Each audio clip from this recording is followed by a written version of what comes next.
Messieurs, bonjour. Bonjour. Salut Julien. Je suis assez content de vous réunir, puisque bon, effectivement, c'est David qui s'est occupé de toi, enfin je sais pas si on peut dire qu'il s'est occupé de toi, qui t'a accompagné, on va dire, dans ton passage à Diagonale.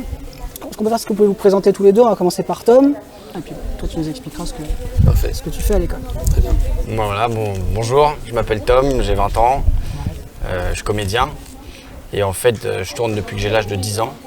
Donc j'ai toujours mêlé ma scolarité avec les tournages. Ça a toujours été un peu une galère. Heureusement, mes parents m'aidaient beaucoup là-dessus. Et il se trouve que quand j'étais en première, j'ai commencé le tournage d'une série. Donc j'ai tourné la saison 1 d'une série qui s'appelle Les Bracelets Rouges. À ce moment-là, j'étais dans un autre lycée public. Et je ne connaissais pas du tout Diagonale. Et après, j'ai fait une année sabbatique. Je suis parti à l'étranger. Et quand je suis revenu, je vais tourner la saison 2 de ma série. Et du coup, ce qui s'est passé, c'est qu'avec mon lycée, c'était un peu compliqué parce que j'étais parti 1 an. Ouais. Déjà, ils n'aiment pas trop les années sabbatiques dans le public. Et en plus, en fait, j'allais tourner ma saison 2, donc je savais déjà que j'allais pas être là beaucoup dans l'année. Et du coup, je crois que c'était un peu compliqué, ils ne voulaient pas vraiment me reprendre. Donc ce que j'ai fait, c'est que j'ai cherché d'autres solutions. Et puis même moi, je voulais un autre environnement. J'ai rencontré Tom quand il est arrivé chez nous en terminale. Quand je l'ai rencontré, voilà, je savais de lui qu'il était comédien, mais c'était pas précis dans ma tête à quel point il allait être absent. Et lui m'avait prévenu en me disant voilà, il y a des moments dans l'année où je devrais m'absenter pour mes tournages. Ça s'est transformé parfois en plusieurs semaines d'affilée. Clairement. Donc on a dû bosser, rattraper ça. Il a fait des stages, il s'est adapté.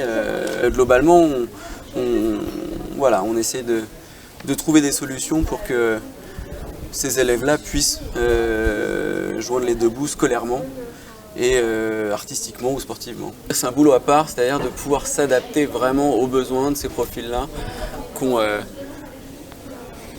des exigences qu'il ne maîtrise pas d'ailleurs, c'est pas des caprices, c'est juste que voilà, pour aller faire son tournage, il n'a pas le choix, il faut qu'il soit là, sinon il passe à côté de son tournage et d'une certaine manière à côté de sa passion et de sa vie en fait, vu que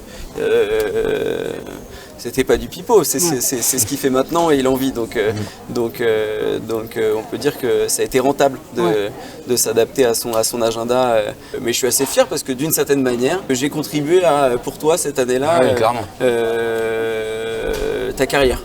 J'ai lu un article, je crois que c'était dans Le Monde, où tu parlais de ton, je sais pas si on peut dire ton renvoi du lycée précédent, mais enfin voilà, en tout cas. Ouais, c'était un peu biaisé, je me suis pas vraiment fait virer, mais c'était difficile d'y rentrer, on va dire plutôt. D'accord, ok. Mais t'avais en fait, tu te montrais vachement compréhensif par rapport à ça. C'est-à-dire que dans l'article que moi j'ai lu, tu disais oui, ils m'ont mis à la porte parce qu'ils me voyaient jamais. En même temps, je les comprends. C'est pas facile à intégrer. C'est-à-dire que en fait, depuis que j'ai commencé à tourner, ça a toujours été une galère avec les directeurs d'école, quoi. Mon premier tournage c'était en CM2. Je suis parti mai-juin. C'était fin CM2, c'était la transition avec la 6e, c'est un moment important. Voilà, déjà on avait dû négocier ça, j'étais pas là pendant 2 mois. Et après j'avais fait quelques petits rôles, bon ça allait parce que c'était un jour par-ci, un jour par-là. Puis mon second gros tournage c'était fin 3e. Ça tombait jamais à la bonne période, quoi. C'était les 2 mois avant le brevet. Donc encore une fois c'était compliqué. C'était compliqué et c'était toujours ma mère surtout qui négociait, c'était tout le temps des galères. Est-ce que tu penses qu'il y avait une inquiétude sincère pour ta capacité, toi, si tu veux, à ne pas rater trop de choses du point de vue de l'apprentissage? Ou est-ce que tu penses que c'était juste que vous ne voulez pas faire de traitement singulier? Ouais, c'est plus on ne veut pas faire de traitement. Après moi j'étais pas vraiment là dans le dialogue parce qu'avant j'étais plus jeune, donc c'était plus ma mère qui s'occupait de ça. Je rencontrais le directeur 1 ou 2 fois, tu vois, j'allais lui parler, mais bon en vrai, oui c'était plus pour pas faire de traitement singulier, quoi. Et surtout, et quand j'étais au lycée, donc j'avais tourné donc fin première. Et là, à ce moment-là, encore une fois, ça tombait mal, c'était pendant les oraux de bac de français. Et là, quand j'allais revenir en terminale, surtout les lycées publics, ils avaient un quota de réussite au bac.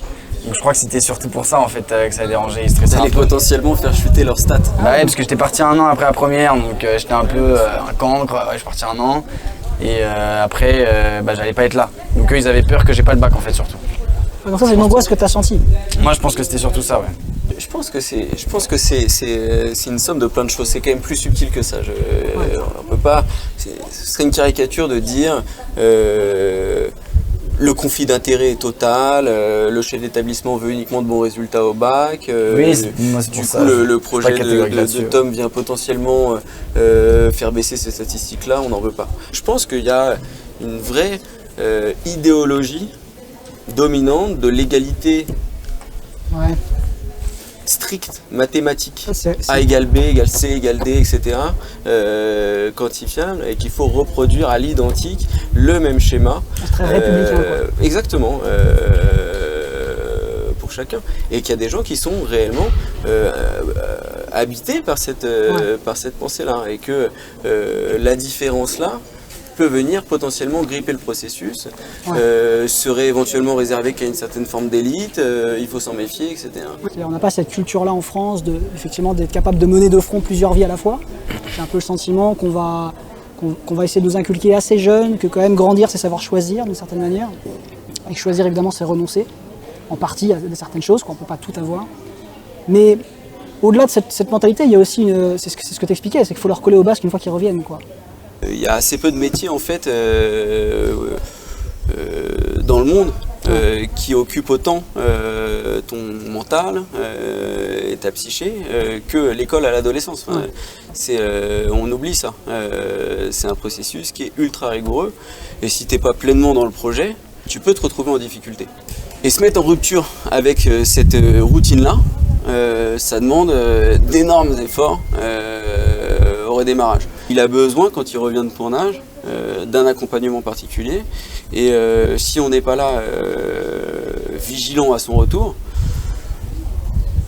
Ouais, c'est compliqué. s'il y a un mauvais enchaînement, s'il repart 3 semaines après sur autre chose, ou que pour une raison ou pour une autre, il a 2-3 week-ends de suite où il ne peut pas travailler, bah, il peut être en difficulté dans plusieurs matières. Elle est là la principale plus-value de Diagonale.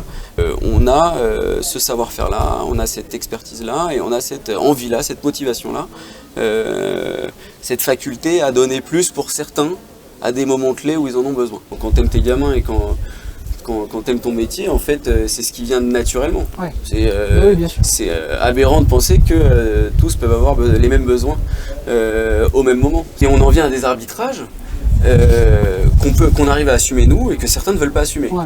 Est-ce que ce que vient de décrire Dali sur le fait de t'accompagner à ton retour, est-ce que ça correspond aux souvenirs que tu as de ce qu'a été ton année à Diagonale? Oui, bien sûr. Et est-ce que toi, lorsque tu étais en tournage, est-ce qu'il y avait une angoisse? Est-ce que tu te disais, bon, comment je vais arriver à assumer quand je vais rentrer? Est-ce que je vais être capable de reprendre le rythme? Est-ce que ça t'a angoissé d'une certaine manière? Non, en fait j'ai eu 2 gros tournages et donc j'ai eu donc la saison 3 de ma série jusqu'en à peu près c'était janvier-février, me semble, janvier. Et à ce moment-là, j'avais pas d'angoisse. Ouais. Je faisais quand même des allers-retours. Des fois, je venais 2 semaines et puis je repartais en tournage. Mais c'était étalé sur 4 mois.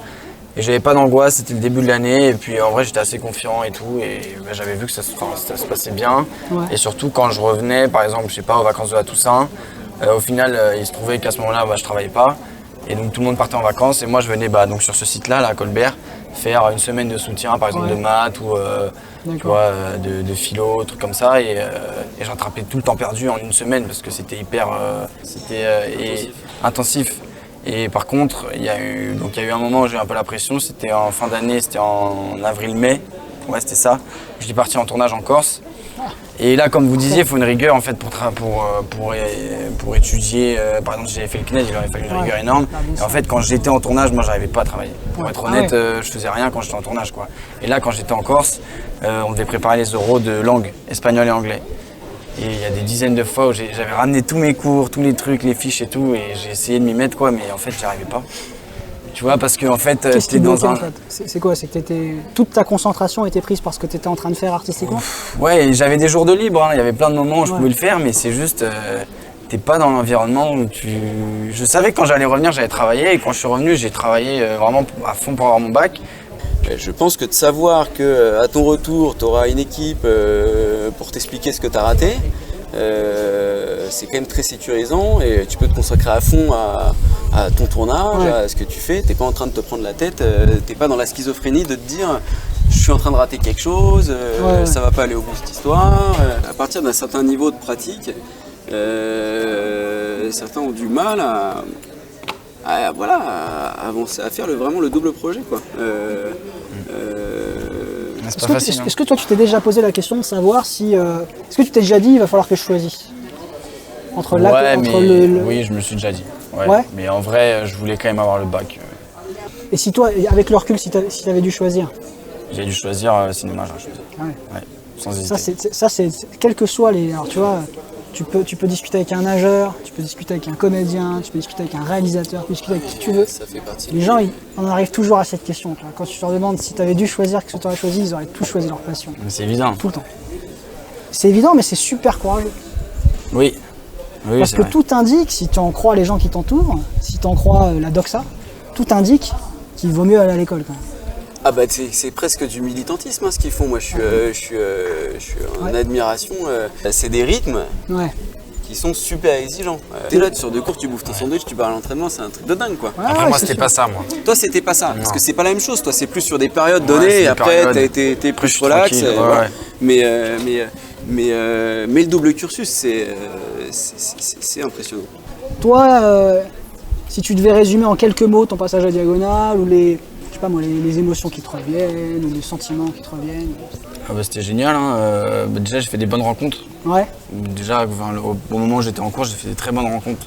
Justement, en fait, c'est des profils tellement variés, des gens qui viennent de plein d'horizons différents, qui ont plein de projets différents, et ça, je trouve ça trop bien. Ouais. Du coup, j'ai pu faire des bonnes rencontres, des gens que je vois encore aujourd'hui. Et après, au niveau de la relation avec Dali, Agathe aussi, et tous les autres professeurs, il y avait toujours une très bonne relation. Toujours à l'écoute. Donc, comme je t'ai dit, c'est l'année où je m'en suis le mieux sorti, puisque c'est l'année où je me sentais le mieux. En tout cas, si on Ouais. part du lycée, c'est l'année où je me le sentais le mieux, quoi. Et donc tu lis les deux en fait. C'est parce que tu te sentais le mieux que ça s'est le mieux passé. Ah oui, clairement. Donc ça veut dire que tu te sens. Quand je venais en soutien à Colbert, j'étais content de venir. Quand c'était les vacances ouais. de la Toussaint, j'avais Ça soutien. c'était le samedi matin aussi. Hein, Ouais, ou le samedi matin, tu vois. Ah ouais. Quand je venais, Ah, tu viens en soutien, donc le samedi matin, t'es content, t'as la niaque. Ouais, et en vacances à Toussaint, parce que voilà, moi aussi, j'avais pas été là pendant 3 semaines, donc Ouais. mon tournage c'était ma Ouais, passion. d'accord, donc mais oui, d'accord. Mais franchement, tu ça me reviens dérangeait quand même pas. fatigué de 3 semaines de tournage, quoi. Ouais, mais franchement, ça me dérangeait pas. Ouais. Ça me dérangeait pas et puis voilà, du coup à Colbert tu rencontres des nouvelles personnes qui viennent d'autres sites. Puis en plus tu es en petit comité donc tu as vraiment le temps de pouvoir poser tes questions. Non Ouais. franchement c'était top. On te voit en ce moment à la télévision avec Plan B, Ouais, on est bien. semble-t-il. Ouais. mais on t'a connu dans Les Bracelets Rouges. Voilà, c'est ça. Bah, c'est pour ça que je suis venu ici. Ouais. Est-ce que tu peux nous parler un petit peu de cette série, parce que c'est bon, le sujet semble nécessiter quand même une certaine maturité. C'était un gros casting normal quoi, c'était une grosse série TF1 et en plus c'était un nouveau projet, j'ai été pris. Et puis donc après j'ai rencontré les autres jeunes et ensuite on a beaucoup préparé en amont du tournage. Ouais. On avait rencontré donc Albert Espinosa qui a écrit le livre, Qui est l'auteur du livre. qui est l'auteur du livre qui après a été décliné en série Ouais. en Espagne. Donc il est venu nous parler, nous souhaiter bon courage. Il nous a carrément dit qu'on avait un message à transmettre au monde quoi, pour changer la vision de l'hôpital, redonner courage aux malades pour qu'ils puissent se battre contre la maladie. Donc on a senti que vraiment c'était un truc sérieux quoi, qu'on Ouais. faisait. Mais je pense que je m'en suis pas rendu compte tout de suite Ouais. de l'impact que ça allait avoir et surtout du rôle que j'avais, en fait, de l'importance du rôle que j'avais. Je m'en suis pas rendu compte tout de suite en Ah fait. ouais. C'est au fur et à mesure du tournage, des scènes, quand vraiment j'étais, je devais tourner la scène, j'avais des scènes où on m'apprend que j'ai des. Parce que donc, je sais pas si on l'a dit, mais je joue quelqu'un qui a le cancer dans la série. Et on m'apprend que j'ai des rechutes de métastases, j'ai des scènes vraiment très émouvantes dans la série. Ouais. Et au fur et à mesure, je m'en rendais compte. Et puis après, quand j'ai eu les retours de la saison 1, là on s'est rendu compte qu'on avait vraiment impacté beaucoup de monde quoi. Ouais. En saison 2, alors j'avais vraiment beaucoup plus conscience de ça. Quoi. Et maintenant, donc, on peut te voir dans Plan B, et alors là, le rôle est totalement différent. Ouais, rien à voir. T'es méconnaissable en fait dans Ouais. Plan B. Ouais. Alors, bad boy en plus. Ouais, un peu, ouais, petit con on va dire. Ouais. Petit con. Et alors comment, bon, je présume qu'évidemment, si toi t'es comédien, toi tu vis pour passer d'une peau à l'autre, quoi. Ah, moi ça me fait très plaisir de faire ça, ouais. de passer Est-ce que une t'as pas dans les gens qui t'ont connu avec les Bracelets Rouges, est-ce que t'as pas des réactions un peu étonnées? Si, Les bien gens qui sûr. disent, Ouais. ah bon, Même mes proches, ils trouvent ça trop bizarre ouais quand ils ont vu tout mon rôle dans les 3 saisons, les Ouais. Bracelets Rouges, et qu'ils voient.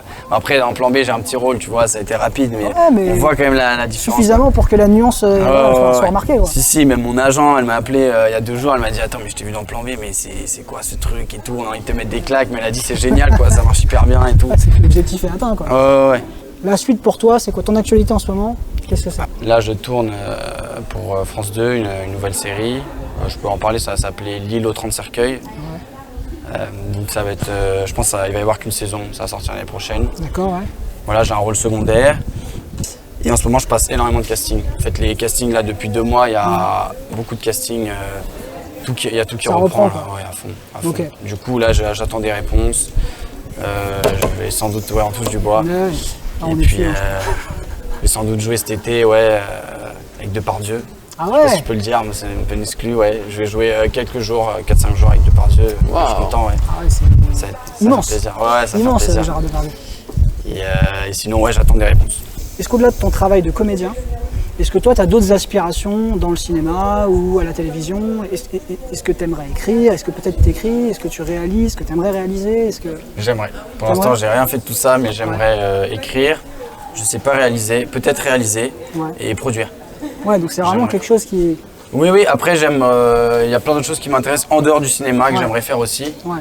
Mais par rapport au cinéma, peut-être produire et écrire. Écrire et produire, je pense que ça me plairait énormément. Ça, faut pas que tu grilles tes cachets. Hein. Non, Ouais. faut gérer tout Mais ça. on a déjà eu des discussions, il est très rigoureux Tom avec, Ouais. Très rigoureux. avec l'argent qui rentre. C'est bien, ouais, mais t'as raison. Mais du coup, est-ce que tu as des thématiques qui tiennent à cœur particulièrement? Des choses...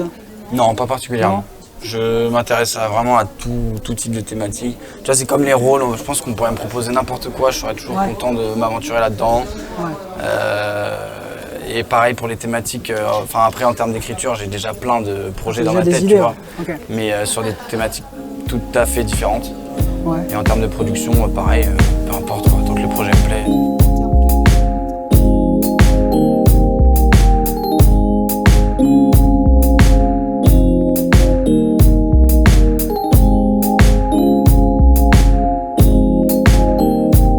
Et des comédies, il y en a beaucoup? Véritable, il y en a. Parce que c'est ce qu'on va nous, c'est ce qu'on va nous dire, c'est ce qu'on va nous objecter en fait. En fait, voir tes anciens élèves, Ouais.